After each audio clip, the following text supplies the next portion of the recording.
Grandes cosas hace Dios. Y aunque el texto en Hechos, capítulo 14 y versículo 27, dice grandes cosas había hecho Dios con ellos, continuamos creyendo que la obra de Dios es continua. Y de esta manera podemos afirmar que hoy día también Dios hace grandes cosas. Vamos a ver cómo Pablo y Bernabé se encuentran en Antioquía y lo que hacen es que convocan a una reunión para dar cuentas. Acompáñeme a Hechos capítulo 14 y versículo 27 para que observemos lo que Pablo y Bernabé están diciendo allí a sus hermanos en la iglesia en Antioquía.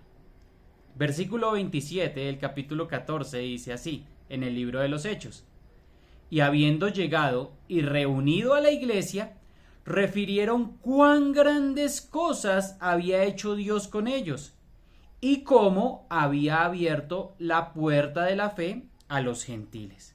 Bueno, allí se encuentra Pablo y Bernabé dando cuenta, rindiendo un informe con respecto a la administración de sus vidas en aproximadamente 2 años que hacía que les habían enviado, que ellos habían iniciado ese viaje misionero, ese primer gran viaje misionero, y ellos rendían informe de la administración de sus vidas, de la administración de su tiempo y también de los resultados del ministerio. Estas grandes cosas que Dios había hecho, pues para esto habían sido enviados. De allí aprendemos algo fundamental para nuestras iglesias hoy día.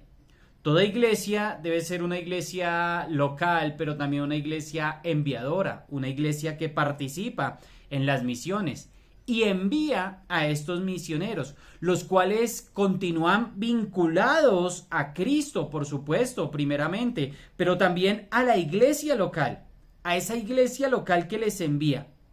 Ellos no son gente por ahí que anda libremente haciendo lo que ellos quieran y sin un control. Por supuesto que no.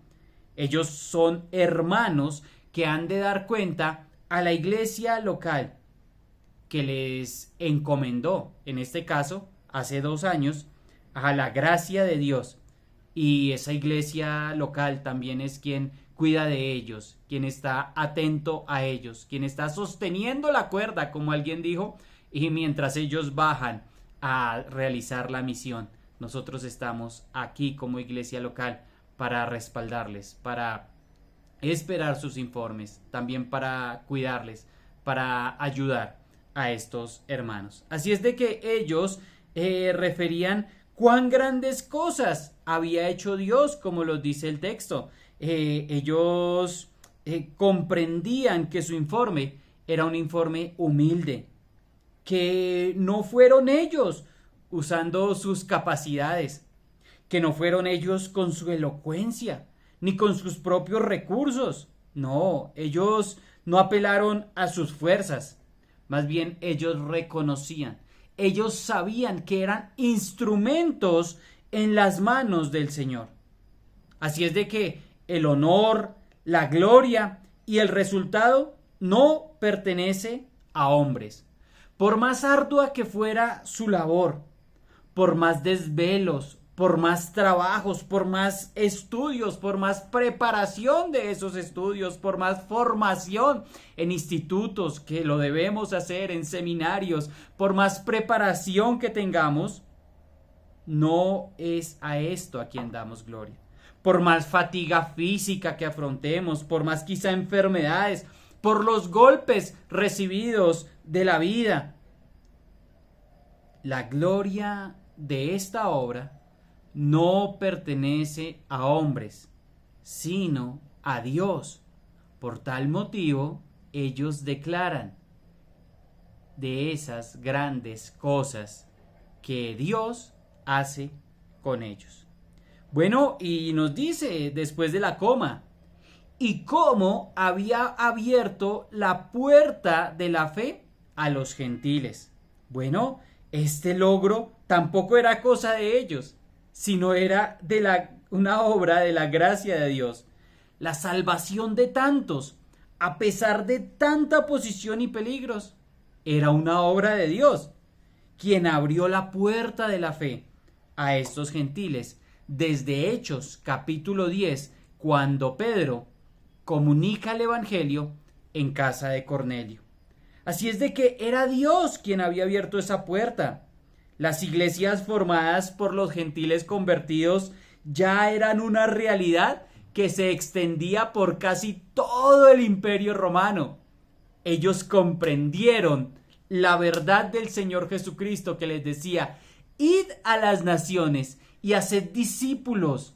Allí estaban ellos, generando ese discipulado, generando esa enseñanza, y se iban formando iglesias locales, y el reino se iba extendiendo, y la palabra de Dios llegaba con poder y gran gloria, y era Dios quien cada vez más abría la puerta en las ciudades mencionadas en las reflexiones anteriores.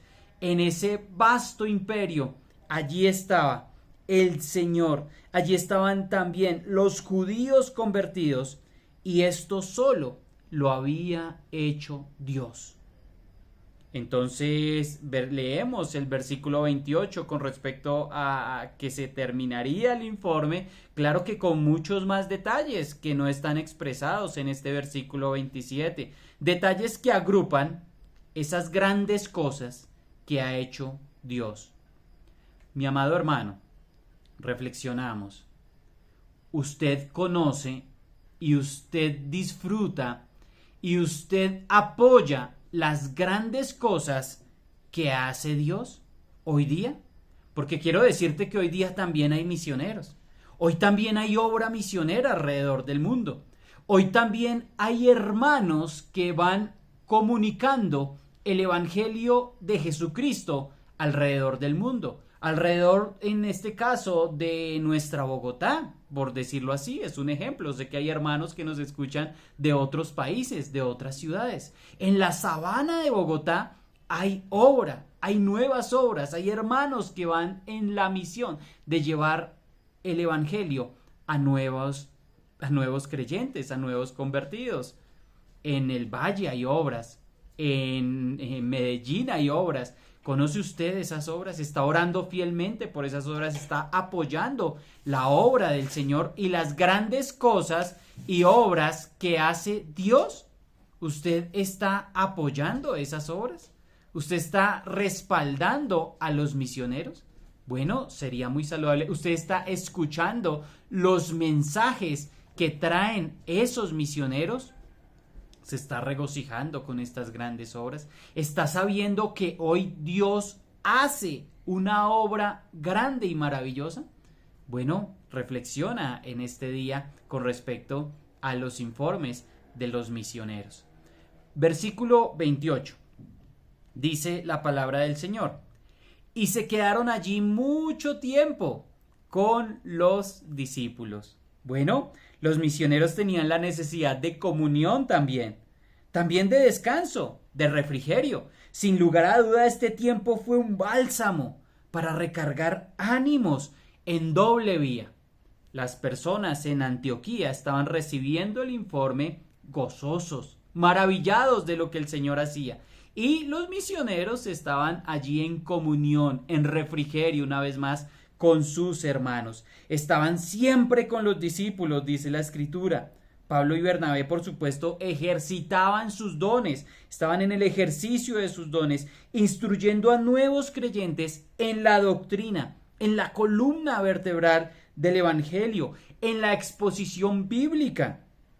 Por eso, tiempos después, y como lo vamos a ver en el capítulo 15, llegarían algunos, dice la Biblia, con cuentos que no eran conforme a la palabra de Dios. Así es de que ellos, bien ejercitaditos, lo escuchan atentos y van a tener aquí un fundamento firme con respecto a la salvación. Lo vamos a ver en nuestra próxima reflexión. Así es de que ellos estaban allí compartiendo tiempo con sus hermanos. De esta corta reflexión aprenderemos 3 cosas fundamentales. Primero, que nuestros misioneros no están desligados de la iglesia local. Es de allí donde son enviados y allí donde regresan para comunión y para informes. Segundo, que la obra es de Dios, que las maravillas son hechas por la mano de Dios y que usted y yo y el misionero también somos tan solo instrumentos en sus manos. Y tercero, la obra de Dios requiere tiempo, requiere discipulado, requiere llamadas, visitas, requiere atención de los discípulos, requiere también la fundamentación bíblica en la doctrina bíblica.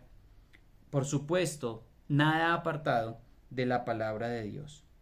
No existe la obra de Dios sin compartir vida de Dios los unos con los otros. Y en este caso, en la obra misionera. ¿Está usted dando para las misiones? ¿Está usted aportando vida para las misiones? ¿Usted está participando activamente en la obra misionera? ¿Está yendo usted al campo misionero? ¿Está usted también orando por esos misioneros? Mis amados, no es suficiente, sino que se requiere tiempo, mucho tiempo, tanto con los hermanos allí en la iglesia local, como saliendo a las misiones. Mis amados, buen día y que tengan un día bendecido en el Señor Jesucristo.